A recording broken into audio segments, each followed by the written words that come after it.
Volunteers. And tonight in prime time, it will be Alabama and Ole Miss. Nick Saban, Lane Kiffin sharing a field for a game.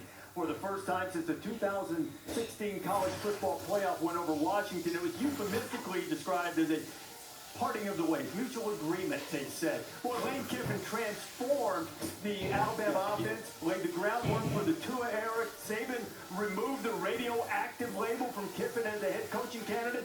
Tom Rinaldi, you'd think that everything would just be seashells and balloons with both sides getting what they want from that relationship, but it's complicated.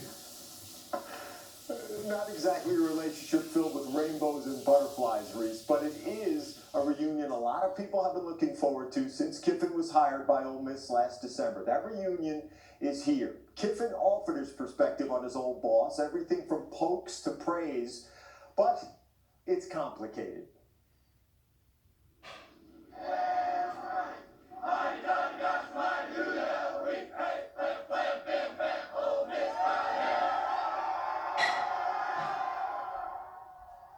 You have done almost everything contrary to the way others suggest you should do it. What do you think when you hear that, Lane? It's a better way to live, you know? I see all these coaches growing up and being around them, and they're miserable. They're miserable human beings. It's because there's so much pressure and they're never themselves. How would you characterize your relationship with Nick Saban? I don't know, maybe like an ex. There's some good and some bad. I kind of thought about it, it's like it is like divorce, you know, and then you go back and see everybody years later. It's almost like a child, you know, like you grow up in a house when you don't understand why your parents do things sometimes. Then when you get older, you kind of realize that you find yourself doing some of the same things. That's really what it's like. I appreciate him way more now that I'm gone than when I was there. I'm going to ask you to just press play. You're going to know what it is right away. I already did. I already knew. It's the ass chewing or ass ripping, whatever you call it. There's still some coaching going on from Coach Saban down there with 46 seconds left. Oh, he's mad at Coach Kiffin. I didn't think that much of it at the time. I mean, that was like daily for me. You know, it's usually in the morning at 7:30 in the staff meeting. So it just happened to be on TV. And so everybody made a big deal of it. But I was like, another day at the office with Coach. You poke fun at everybody. And Nick Saban is no exception to that.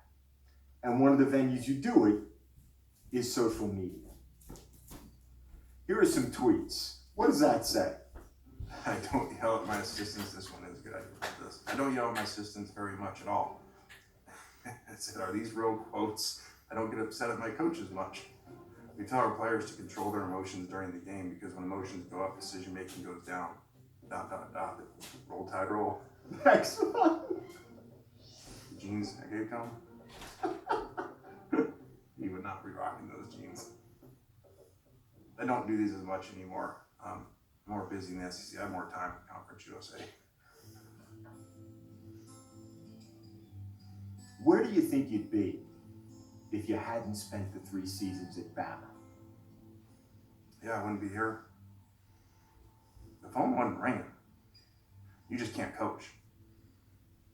I mean, I could have been quality control somewhere, or analyst or something like that. You know, head coach not giving me that opportunity.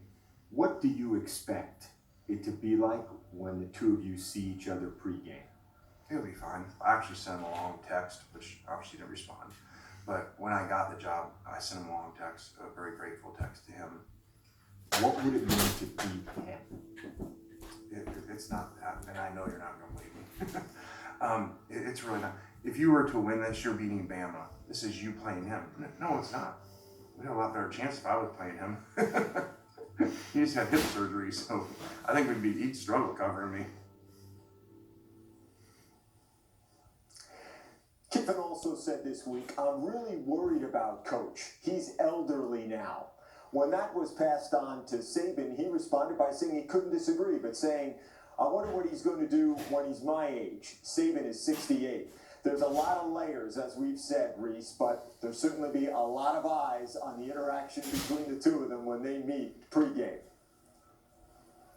I think that's going to be anticlimactic. It'll be really normal. Really important what Lane said. You forget, Kirk, when he went to Alabama, He had no future as a head coach. He was radioactive, and that all changed for them, and he shows appreciation for that. Yeah, I think there's genuine appreciation, and I think this is fun to hype up. You know, we all knew when Lane Kiffin decided to go to Ole Miss, first thing everybody thought about was when he gets a chance to go up against Alabama. The reality is his team's not ready to play Alabama. Offensively, it would be fun to watch. To me, actually, that's the thing, because this is really about Alabama and their growth. First game out, Alabama looked like Dylan Moses is back. Here comes the old Alabama defense. Second game was like, whoa.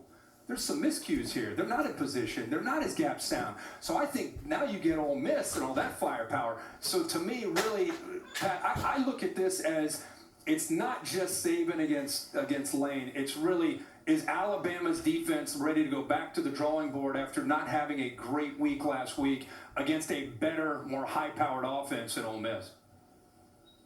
Yeah, I think that's interesting. And can they be consistent, like you said? First week, great. Next week, not so much. Will they be able to keep up? And I think they got a tall task in front of them with the Ole Miss offense. To be honest, Lane Kiffin, you show all the stats. Offensive-wise, he can make things happen. But for me, I think the big story, aside from Lane Kiffin being a lightning rod and trying to reshape the culture of Ole Miss, hashtag come to the sip is what he's pushing on social media, I think the big thing for me is this Alabama offense. I think what Steve Sarkisian has been able to do with Mac Jones is very, very impressive. It's an NFL sophistication level offense where there's a lot of motions, which automatically gives Mac Jones a read on the defense. And I don't know if Ole Miss's defense is going to be able to communicate well enough, if they're going to know what to do in certain situations. And I think Mac Jones and those incredible weapons that he has around him, both in the backfield and in the wide receiver room, I think he's going to be able to take advantage of this. So this is why I hammered the over for this. I think it's going to be a very high scoring affair, but I think Alabama wins very mightily. And for Lane Kiffin, this is a big moment to obviously see his ex, as he refers it to,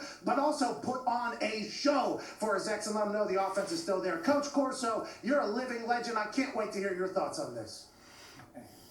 Lane Kiffin is confident in his ability to turn the program around quickly.